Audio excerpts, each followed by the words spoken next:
자, 오늘 원래 특강은 구원의 서정 세 번째 시간입니다. 이제 구원의 어떤 서정들을 쭉 봤는데요, 지금까지. 오늘은 마지막 시간, 성도의 견인과 성도의 죽음, 그리고 성도의 중간 상태, 그리고 마지막 주님께서 재림하실 때 성도가 갖게 되는 영화, 이런 내용을 가지고서 오늘 특강을 하도록 하겠습니다. 자, 지금까지 저희들이 이런 내용을 봤죠. 성도를 하나님께서 부르시고, 자, 그 다음에 성도를 부르신 성도는 하나님께서 회심을 시키시죠. 거듭나게 하시고 회심을 시킵니다. 그리고 법적으로 성도를 죄가 있지만, 죄인이지만 의롭다고 칭해 주십니다. 단순히 의롭다고 법정에서 칭해진다, 이걸로 끝나는 것이 아니라 성도를 하나님의 자녀로 삼아 주시죠. 그리고 이후에는 이 땅 가운데서 하나님을 닮은 삶, 예수님을 닮아가는 삶을 살 수 있도록 성화의 삶을 살게 합니다. 자, 오늘 배우실 내용은 그 다음부터의 내용이에요. 자, 그러면 성화의 삶을 살게 되면서 성도가 여러 가지 고민이 있을 겁니다. 왜냐하면 분명히 하나님께서 나를 구원하셨다 그랬는데 여전히 제 삶은 그렇게 녹록하지 않은 겁니다. 여전히 죄를 짓고 여전히 힘겨울 때가 있고 여전히 구원의 확신이 없을 때가 있고 이럴 때가 있거든요. 자, 그럼에도 불구하고 하나님께서 나 같은 사람을 이제 하나님 나라에 갈 때까지 인도하시는 것인지, 자, 거기에 대한 의문이 들 수가 있는 거죠. 바로 그게 성도의 견인이라고 하는 교리입니다. 성도를 택한 백성을 끝까지 인도하시는 하나님의 섭리를 저희들이 보게 됩니다. 그리고 성도가 이제 이 땅 가운데 죽음을 맞이하게 돼요. 죽은 이후에는 예수님께서 재림하시기 전까지는 우리가 소위 신학적으로 중간 상태라고 하는 단계에 있게 됩니다. 즉, 몸은 흙으로 돌아가지만 영혼은 낙원에 있는 그 상태, 이게 중간 상태가 됩니다. 자, 오해하시면 안 됩니다. 이건 중간 상태예요. 이게 최종 상태가 아닌 거죠. 그래서 마지막에 주님께서 재림하실 때 몸과 영혼이 함께 또 연합하게 되는 영화로운 삶으로 들어가게 됩니다. 그래서 우리의 구원이 완성이 되게 되는 그런 형태를 가져가는 거죠. 자, 오늘은 이런 식으로 해서 성도를 어떻게 주님께서 인도하시는지, 그리고 우리의 죽음이 어떤 의미인 것인지, 그리고 죽은 이후에 우리의 상태가 신학적으로 어떤 것인지, 그리고 어떻게 우리가 영화롭게 되는 것인지, 자, 그 내용들을 학습을 해보도록 하겠습니다.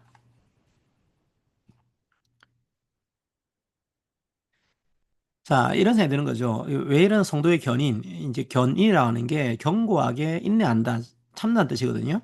견고하게 우리가 주님 나라 갈 때까지 이제 인내하는 겁니다.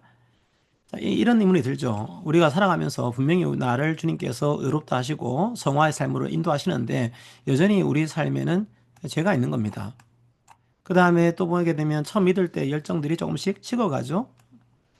그래요. 그리고 분명히 내가 믿는 사람인데 죽음에 대한 본능적인 두려움이 있어요.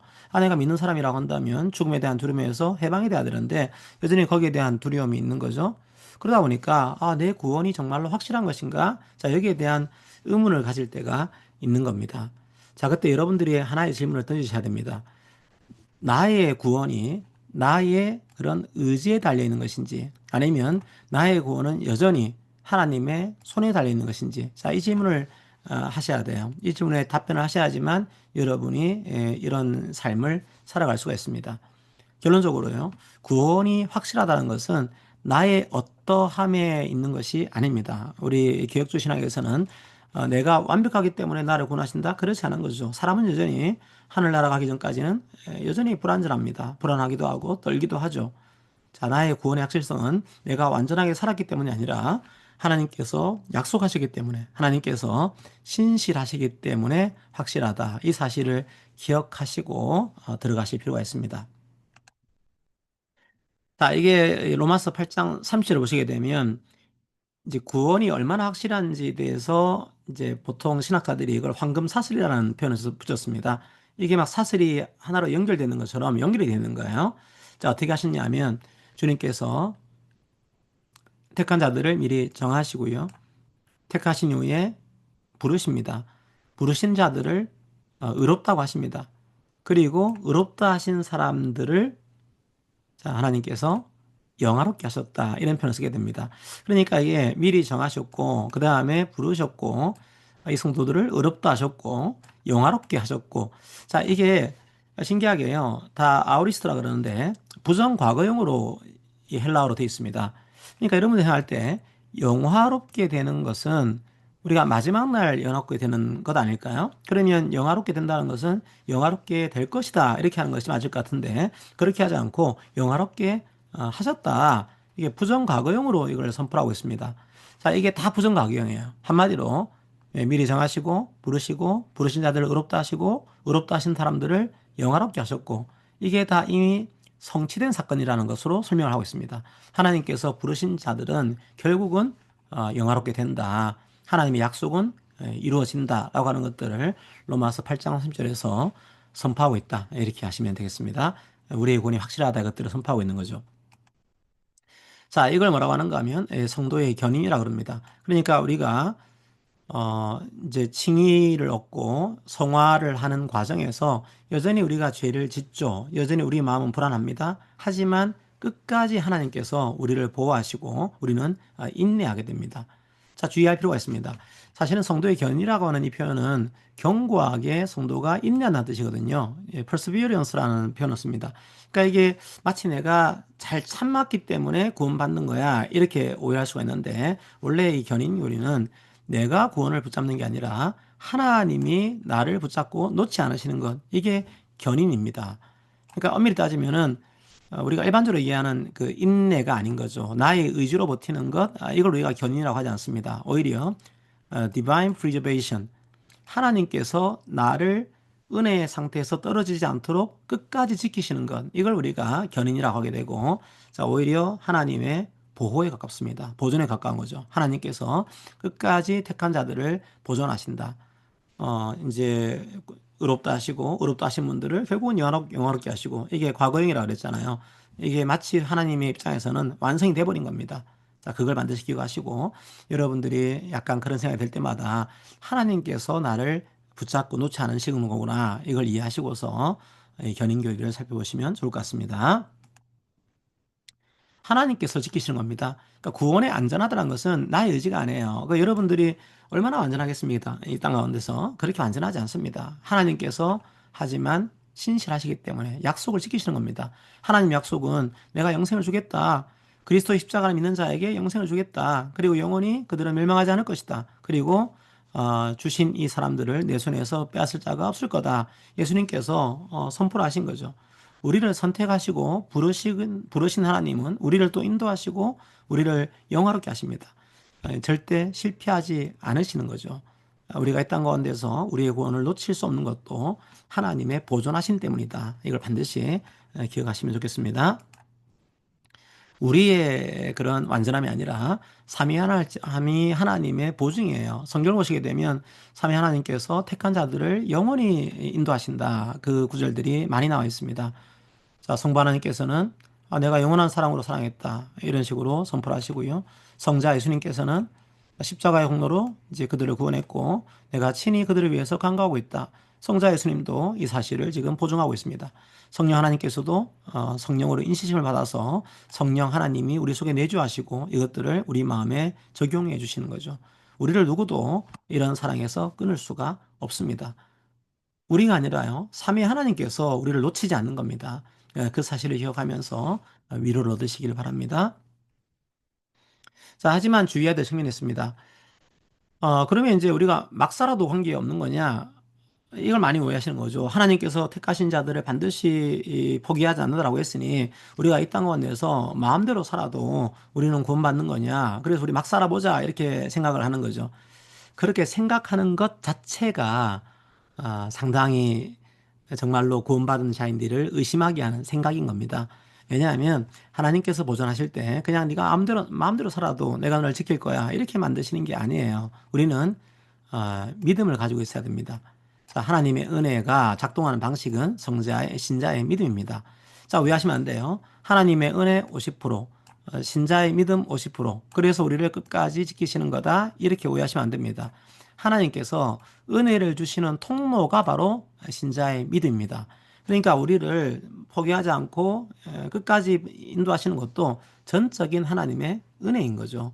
단지 그 은혜의 수단이 믿음인 겁니다. 믿음으로 끝까지 우리를 인도하신다라고 하는 것. 그러니까 우리가 끝까지 견디는 거죠. 왜 그럴까요? 우리가 너무 의지가 강해서 그렇지 않아요. 하나님께서 우리 안에 믿음을 주셨고 그 믿음으로 우리를 견디게 하시기 때문에 우리가 믿음을 지속을 하고 있는 겁니다. 이 사실을 반드시 기억하시기 바랍니다. 자, 어떤 이단들은 이런 얘기를 하는 거죠. 이 구원이 100% 안전하면은 예수님께서, 삼위 하나님께서 영원히 이 구원을 확정하셨다고 한다면 우리가 막 살아도 관계없는 거 아니냐? 이런 식의 오해를 할 수가 있습니다. 자, 어, 오해하시면 안 돼요.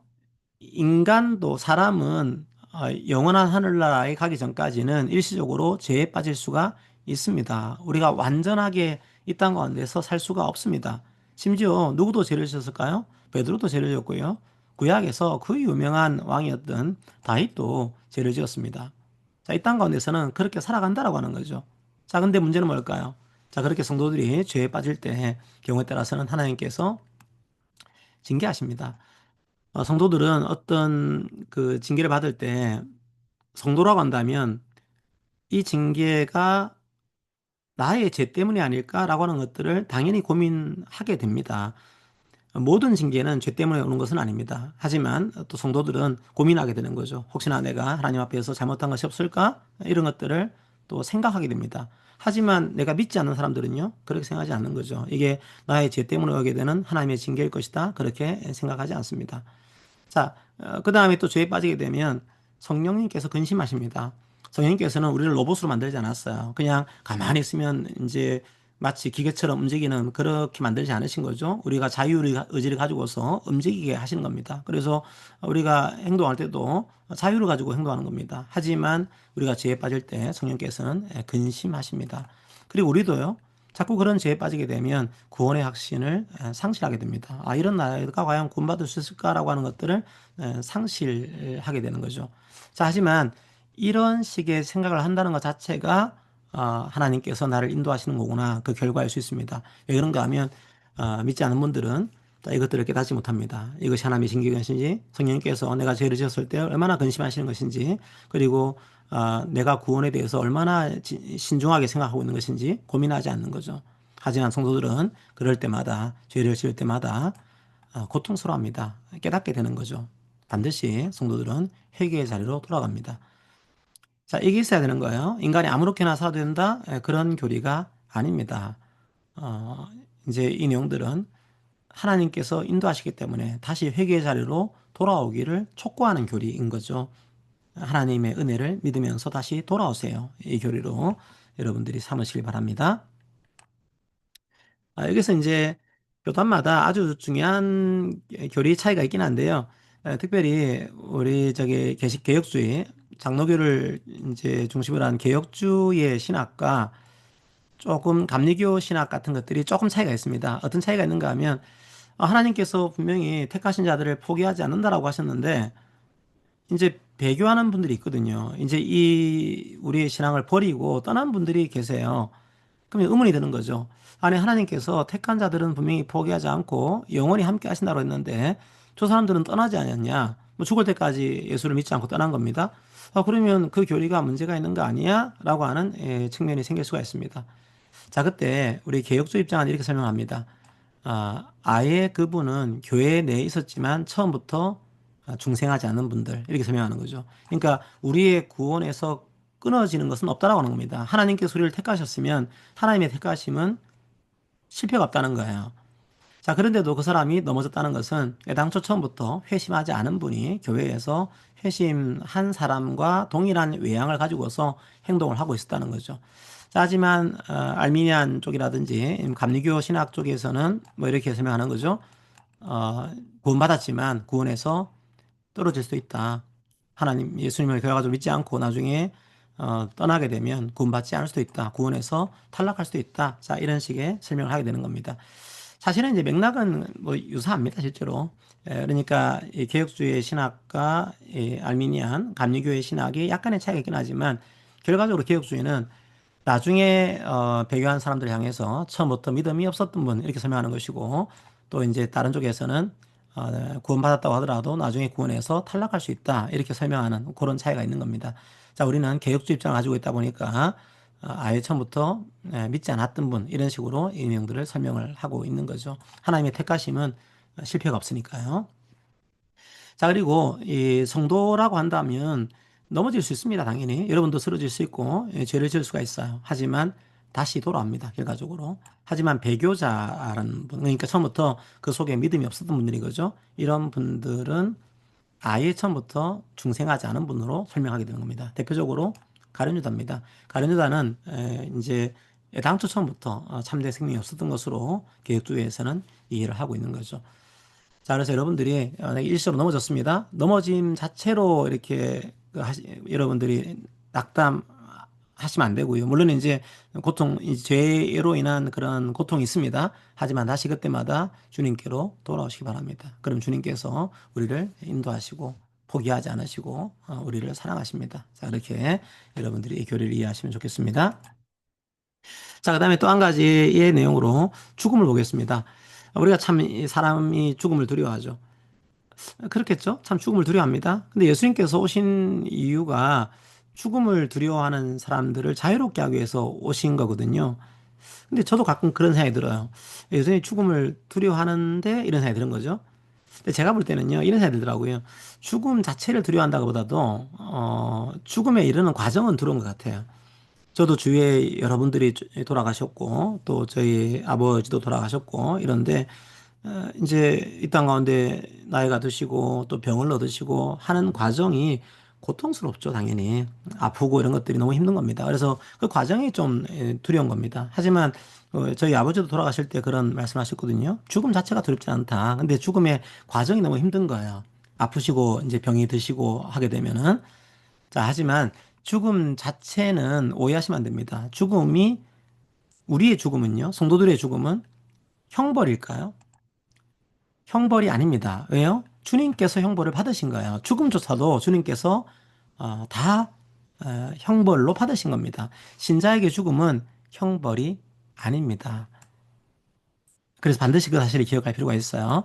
오히려 이 땅 가운데 죄가 가득한 세상이죠. 아무리 우리가 구원받았다고 하더라도 이 땅에 살아가는 것은 만만치 않습니다. 굉장히 어렵고 우리가 넘어지기도 하고 또 이 땅 가운데서 고통을 받기도 해요. 그런데 이 죽음의 유익은 그런 죄로 오염된 세상으로부터 완전하게 자유로워지는 것이고 우리의 성화가 완성이 안 되죠. 이 땅 가운데서는 여전히 우리가 넘어지는 겁니다. 하지만 죽음으로써 우리의 성화가 완성되는 겁니다.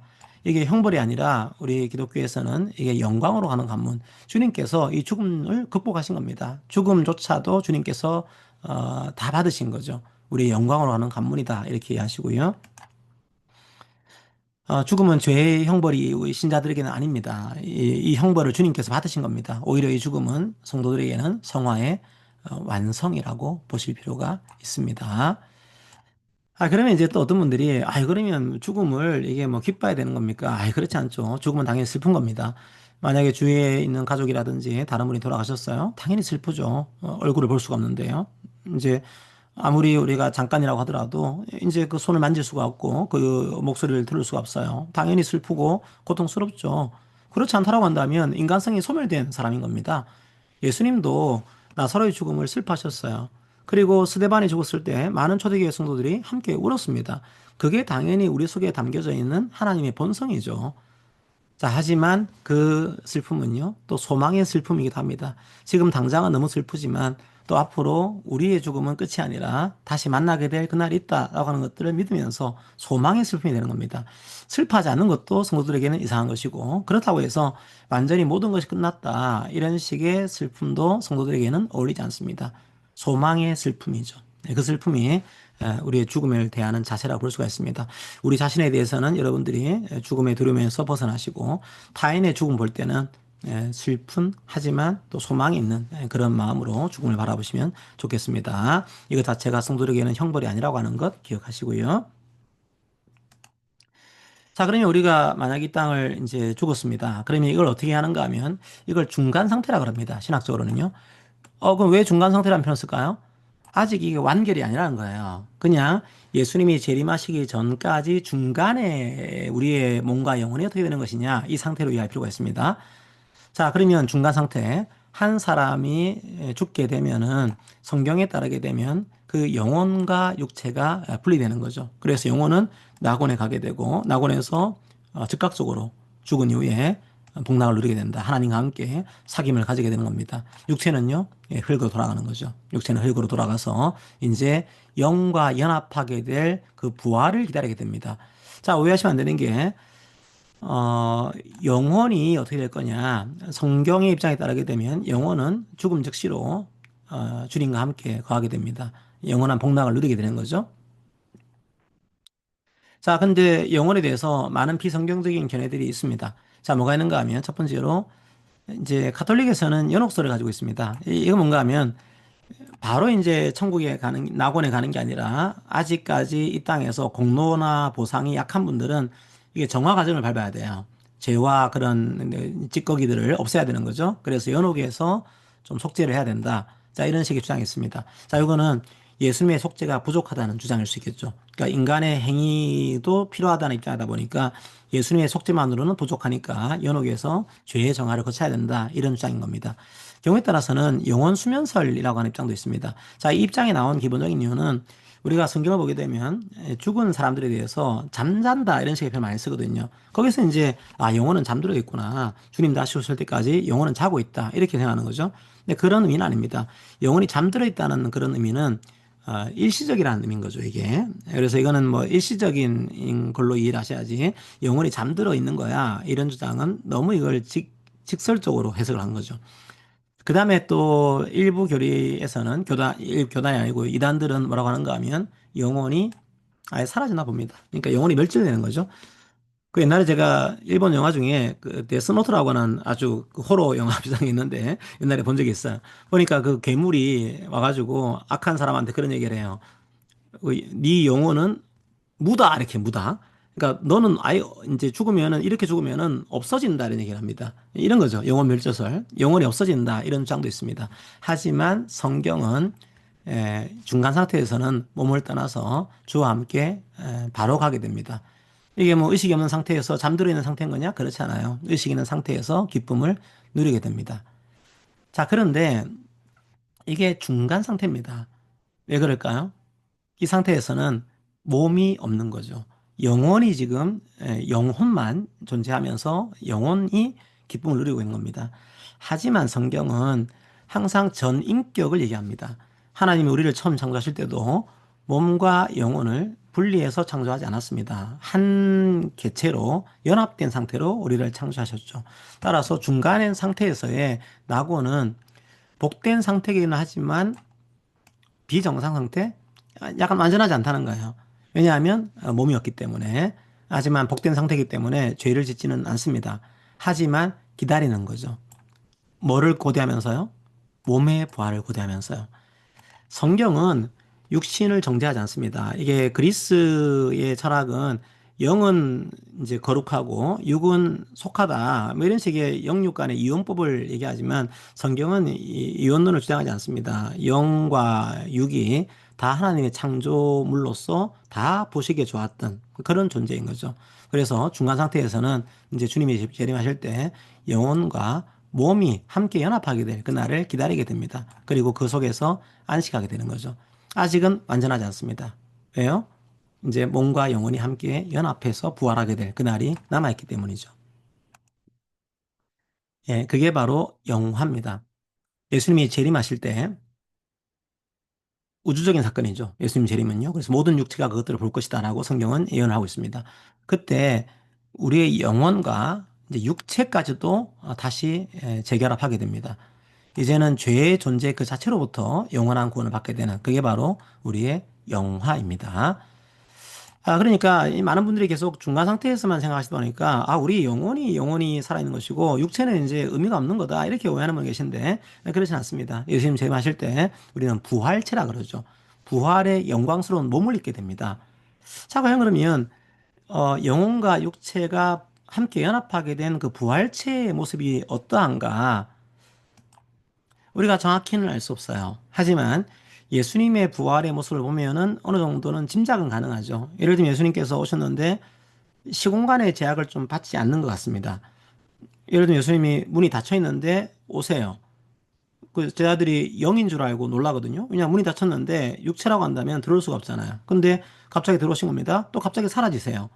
자, 그런데 보니까 만지니까 만지는 게 있어요, 또. 육체가 있는 거죠. 그래서 이제 이런 몸은 약간 그런 우리가 알고 있던 3차원 세계에서의 그런 육체가 아니겠구나, 이런 것들은 생각할 수가 있습니다. 하지만 뭐 정확하게 그 모양새를 우리가 알 수는 없습니다. 하지만 우리 성경에서는 이제 이 부활체 신비를 이렇게 바울이 설명하고 있죠. 썩을 것으로 신고 썩지 않을 것으로 이제 될 것이다. 그 다음에 영광스러운 게 될 몸이다. 그 다음에 연약한 것이었지만 강한 것으로 태어나게 된다. 그리고 신령한 몸이 될 것이다. 자, 그때 이제 많은 분들이 왜 이걸 오해하는가 하면 신령한 몸, spiritual body 이렇게 되어 있습니다. 그러니까 이게 신령하다 되어 있으니까 영이 있는 거구나 이렇게 생각하시는데 body라 되어 있잖아요. 몸이 있는 겁니다. 단지 영적인 몸. 무슨 말일까요? 이제 하나님께 순종하는 성령의 인도하심을 받는 영과 육이 결합된 이런 몸인 겁니다. 이게 신령한 몸인 것이지 막 떠돌아다니는 그런 영혼이 아니에요. 생각해 보십시오. 영혼만 있고 육체가 결합되어 있지 않다. 어, 여러분들이 어떠세요? 이 봄에 지금 바람이 불고 있습니다. 봄에 바람을 느끼는 그 느낌, 이게 얼마나 좋습니까? 그리고 사랑하는 사람을 안을 때의 느낌, 또 얼마나 이게 행복하고 포근합니까? 자녀를 안고, 자녀를 토닥거려주고, 이런 터치의 기쁨, 이것들이 다 하나님께서 계획하신 것들이거든요. 그래서 우리가 예수님께서 재림하실 때 우리의 부활체도 그런 영과 영이 연합된 영광스러운 성령의 인도하심을 받는 몸으로 다시 부활하게 됩니다. 자, 그런데 여기서 조금 더 나아갔으면 좋겠어요. 예수님이 재림하실 때 이 영화의 단계를 우리가 밟게 되는데 그때는 우리만 회복되는 게 아니고 우주적인 회복이 일어나게 됩니다. 그러니까 나 혼자만 구원받는 게 아니라 온 피조 세계 전체가 해방되는 그런 기쁨을 누리게 돼요. 그래서 성경에서는 이 전 피조 세계가 자유롭게 된 것을, 해방된 것을 새 하늘과 새 땅이라 그러죠. 오히려 이 땅에 임하시는 하나님의 나라입니다. 이 땅에 하나님께서 모든 것들을 새롭게 하시면서 새 하늘과 새 땅을 이루십니다. 그러면서 뭐라고 하시죠? 보라, 내가 너를 새롭게 하느라 이렇게 하지 않고요. 보라, 내가 만물을 새롭게 하노라 이렇게 선포를 하십니다. 바로 성도의 견인 이론은 이 중간에 있는 이론인 거죠. 우리가 구원을 이미 받았고 예수님 십자가를 믿음으로써 구원을 받았고 어, 이제 의롭게 되었고요. 성화의 삶을 살고 있습니다. 하지만 아직까지 영화로운 삶으로 들어가진 않았어요. 그 단계의 가운데 있는 것이 견인입니다. 이미와 아직의 중간이죠. 이미 우리는 구원받은 존재입니다. 하지만 아직까지 영화의 몸을 입지는 않았습니다. 그 중간 단계 소리는 믿음으로 견디는 삶인 겁니다. 그때 믿음으로 견디느라고 했을 때 단순한 우리의 의지가 아니라 하나님께서 견디게 해주시는 겁니다. 우리의 믿음을 통해서 반드시 그 사실을 묵상했으면 좋겠습니다. 자, 세 가지 우리가 교리를 받습니다. 견인 이론이죠. 우리가 참는다 이런 뜻보다는 하나님께서 끝까지 우리를 붙들어 주신다. 확신해야 하시기 바랍니다. 여러분들이 넘어진다고 하더라도 다시 돌아오실 때 하나님께서 우리를 포기하지 않고 이끌어 가신다. 확신하시고요. 그리고 성도의 죽음은 슬프죠. 아주 눈물 납니다. 하지만 그리스도와 함께하는 성화의 완성입니다. 소망이 있는 그런 죽음인 거죠. 그리고 영화는 최후 승리입니다. 이제 우리가 마지막 날에 몸과 영혼이 결합된 이 최후의 승리를 얻게 되고 예수님과 함께 영원히 영생을 누리게 될 것입니다. 자, 우리 안에 이 일을 주님께서 시작하신 겁니다. 그리고 그리스도 예수께서 다시 오실 때까지 이 일들을 이루실 것입니다. 우리의 의지가 아니라 하나님의 열심으로 이 일을 이루실 겁니다. 자, 이렇게 이제 오늘, 이게 교리 부분들을 마무리를 좀 하도록 하겠습니다. 어, 조금 이제 몇 가지 좀 팁으로 이렇게 우리가 견인과 이제 영화나 죽음을 말씀드렸는데 이게 로마 카톨릭과 개혁주의 신학을 약간 비교를 해 드릴게요. 여러분들이 이해하시면 좋을 것 같아서 잠깐 부록으로 준비를 좀 해왔습니다. 자, 이제 로마 카톨릭과 개혁주의 가장 중요한 차이점은 우리가 구원에 이르는 것은 우리 개혁주의는 전적인 하나님의 주권으로 이해합니다. 그러니까 우리를 이끌어 가신 견인하시는 것도 하나님이 이끌어 가신 겁니다. 하나님의 전적인 주권으로 하나님의 은혜로 일하는 거죠. 하지만 로마 카톨릭 같은 경우는 성례라고 하는 교회가 베푸는 성례를 통해서 우리의 구원이 유지가 된다. 그러니까 거룩한 예식을 통해서 우리의 구원이 유지되는 것으로 설명하고 있습니다. 자, 그렇다고 한다면 그 로마 카톨릭 같은 경우는 성례가 굉장히 중요해요. 예. 우리가 보통 가톨릭에서 성사라 그러죠. 일곱 성사. 예, 보통 고해 성사도 여기에 들어갑니다. 예, 가톨릭은 일곱 가지 성사가 있거든요. 예를 들면 뭐 세례 성사가 있고, 그다음에 뭐 견진 성사가 있고, 뭐 혼인 성사도 있고요. 고해 성사도 있고요. 이제 몸이 아프거나 이제 돌아가시기 직전에 하는 병자 성사도 있고, 혼인 성사도 있습니다. 이런 성사를 하는 것을 구원 유지를 위한 필수적인 조건으로 봅니다. 그 옛날에 이제 가톨릭에서는 성사 중에 하나가 종부 성사라는 게 있었거든요. 이 종부 성사가 있었는데 요즘은 그냥 이게 병자들에 대한 성사로 이제 통합이 되어 있습니다. 그러니까 종부 성사는 뭔가 하면은 돌아가실 때 이제 그 성사를 성례를 베푸는 거죠. 그러니까 이게 어떤 문제가 있었냐면 돌아가시기 전에 이제 이런 걸 받아야 되는 거예요. 그러다 보니까 내가 급한데 신부님이 빨리 오셔야 되는데 이게 오지 않으니까 이게 상당히 좀 문제가 생기는 겁니다. 그래서 이제는 그 아픈 죽음을 앞둔 병자에 대한 그런 성사로 종부 성사도 통일되는 구조입니다. 우리가 제일 많이 듣는 것은 고해 성사죠. 고해 성사는 우리가 큰 죄를 짓게 되면은 이게 구원에서 떨어진 겁니다. 그래서 죄를 이제 고해할 때 다시 구원이 회복되는 뭐 그런 성사를 하게 됩니다. 그래서 가톨릭에서는 그런 성례가 우리의 구원을 유지하는 필수적인 조건이다 이렇게 보는 거죠. 근데 우리 개혁주의, 뭐 개혁주의만 그런 게 아니라 또 개신교에서는 성례의 내용을 딱 두 가지만 인정하고 있습니다. 세례와 성찬만 성례로 인정하고 있고요. 그 다음에 세례와 성찬도 이게 이걸 받아야지만 구원받는 거냐 그렇게 보지 않습니다. 오히려 우리의 구원을 확실하게 해주는 그냥 강화시켜주는 수단일 뿐이지 이걸 받아야지만 구원받는다 이렇게 세례와 성찬을 이해하지 않습니다. 오히려 이걸 받은 사람들이 누리는 기쁨의 표현, 감사의 표현, 혹은 이제 은혜를 확인하는 표현 이게 거룩한 성례 세례와 성찬이 되는 것이지 나 세례 받았으니까 안전해 이런 식의 생각은 기독교적인 생각은 아니, 개신교적인 생각은 아닙니다. 우리의 구원은 그런 성례 거룩한 예식에 있는 것이 아니라 오직 예수 그리스도의 공로에 있고 그 공로를 믿음으로써 우리의 구원이 확신되는 거죠. 이걸 기억하시면 좋겠고요.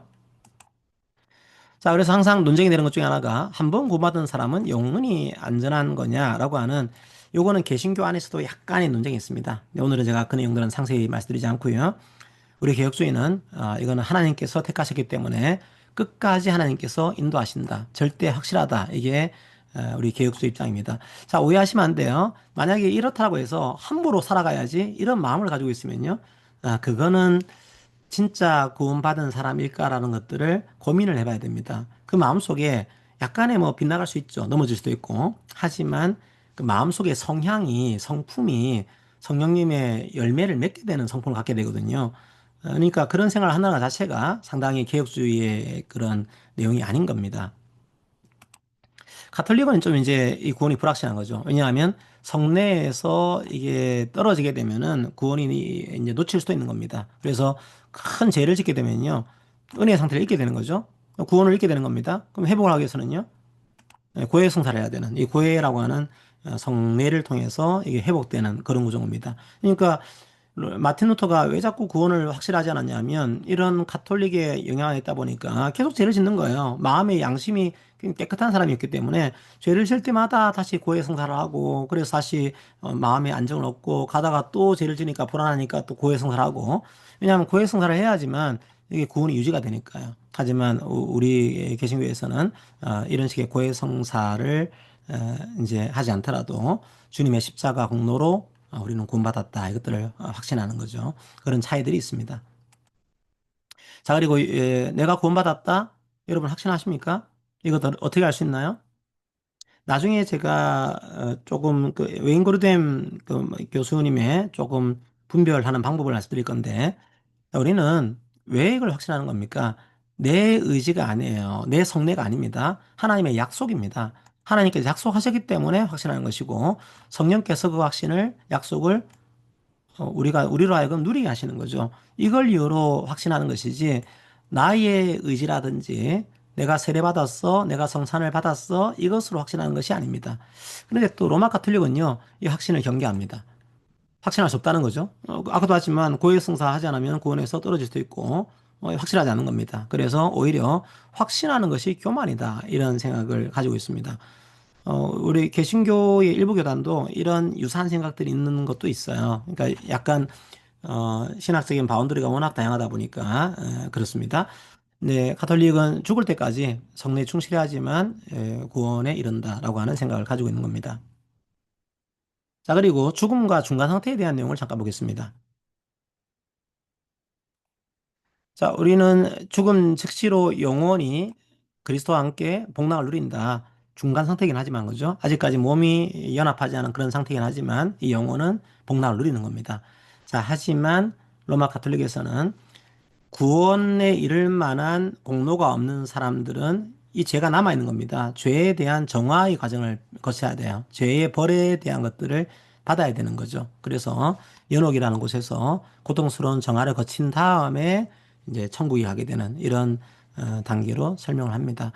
근데 연옥이라는 이 교리는 그 가톨릭 성서를 보게 되면 마카베오서라든지 이런 우리가 개신교에서는 외경이라 부리는 그런 이제 성경에서 근거를 찾고 있거든요. 하지만 우리 이제 개신교 66권의 성경에서는 연옥교리를 찾아보기는 어렵습니다. 그래서 우리는 연옥교를 인정하지 않고 영원히 우리의 영혼은 즉시로 죽음 즉시로 예수 그리스도와 함께 복락을 누린다 이런 생각을 하고 있습니다. 자, 그리고 이제 우리는 하나님의 주권이 굉장히 중요하죠. 하나님의 전적인 은혜의 선물로 구원받은 거다. 그리고 우리 영화도 마찬가지로 하나님께서 주권적으로 주신 거다 생각하는 반면에 또 로마 카톨릭은 좀 공로에 따른 보상을 받게 됩니다. 자기의 공로와 선행에 따라서 하늘 영광에 차등이 있는 것으로 그렇게 해석을 하고 있습니다. 그래서 사실은요, 많은 종교들은 이런 식의 선행, 행위 구원주의가 많습니다. 자, 그렇다고 해서 개신교가 행위를 무시하는 거냐? 절대로 그렇잖아요. 이걸 자꾸만 우리는 행위를 무시하는 사람들이야. 이렇게 생각하는 분들이 계신데, 그렇지 않습니다. 오히려 우리의 마음이 바뀌어서 그 동기가 바뀐 사람들, 동기가 바뀌어가지고 이 행위가 자연스럽게 나의 성품이 되어가는 사람들, 이렇게 설명하는 것이지, 마음대로 살아도 우린 구받을 거야. 이런 그 방종적인 성품으로 설명하지 않습니다. 그 설명을 오해하시면 안 돼요. 너무 이제 구원파적인 신앙에서는 이게 마음이 편하거든요. 난 구원받았으니까 괜찮아. 이제 마음대로 살아야 돼. 절대로 그렇지 않습니다. 하나님께서는 그런 마음을 우리에게 주셨기 때문에 그 마음으로 자라가는 겁니다. 자, 그렇게 하시고요. 하지만 자유를 얻은 거죠. 이제 그 마음이 달라졌기 때문에요. 자, 논리 이론을 하게 되면, 이제 우리는 하나님께 선택하셨고, 선택한 사람 하나님께서 끝까지 보존하시고요. 자, 영혼은 즉각적인 영광에 이르게 되고, 나중에 영화의 단계에서 몸과 영혼이 함께 연합해서 영화를 이루게 된다. 하나님이 얼마나 신실하신가. 그게 개신교 교리에 집중되어 있습니다. 하지만 로마 가톨릭은 자, 이제 은혜가 주입되는 걸 보게 되고, 인간이 협력하고 성례를 유지를 해야지만 된다라고 하는 거. 그리고 우리가 죽을 때도요, 즉각적으로 영광에 들어가는 게 아니라 죄의 벌을 씻는 정화의 단계를 거쳐가지고, 그러니까 연옥에서 이제 정화를 하는 거죠. 그 다음에 우리의 공로에 따라서 보상이 달라지게 되는 이런 구조로 설명합니다. 인간의 책임을 굉장히 중요하게 생각하는 거죠. 자, 그러다 보니까 어떤 측면에서는 이런 형태에서는 또 자기의 마음은 그렇지 않다고 하더라도 행위가 굉장히 깨끗할 가능성은 존재합니다. 왜냐하면 행위가 깨끗해야지만 구원받는다 이런 교리적인 체계가 있다 보니까 네, 우리는 그렇지 않냐 그렇게 보시면 안 됩니다. 우리는 훨씬 더 마음으로 하는 거기 때문에 훨씬 더 고귀한 그런 행위로 들어갈 수가 있는 거죠. 네, 그렇게 이해하시고 시 바랍니다. 자, 마지막으로 웨인 그루뎀 이제 교수님이 쓰신 책 중에서 그럼 어떻게 신자들이 내가 구원받았다 확신할 수 있는 거냐? 확신의 어떤 징표를 한 세 가지로 얘기를 하셔가지고 제가 잠깐 소개해드리고 오늘 시간을 마무리하도록 하겠습니다. 자, 여러분 구원받은 것이 확신이 되십니까? 어떻게 확신할 수 있을까요? 첫 번째, 가장 중요한 것은 하나님의 약속이기 때문입니다. 그러니까 나의 감정의 상태로 보게 되면 확신 못하죠. 매일매일 우리는 흔들리잖아요. 근데 하나님의 약속은 변하지 않습니다. 그래서 여러분들이 여러분 안에 있는 연약함이 아니라 그리스도의 십자가 사역을 바라보시기 바랍니다. 십자가로 약속하셨잖아요. 그 약속을 믿을 때 우리가 확신에 머무를 수 있게 됩니다. 자, 두 번째로 그 예수님의 말씀을 성령께서 우리 속에서 역사하십니다. 그러니까 우리 마음속에 하나님을 아버지라고 부른 마음이 있습니다. 믿는 사람들은요. 아버지라고 기도하는 거죠.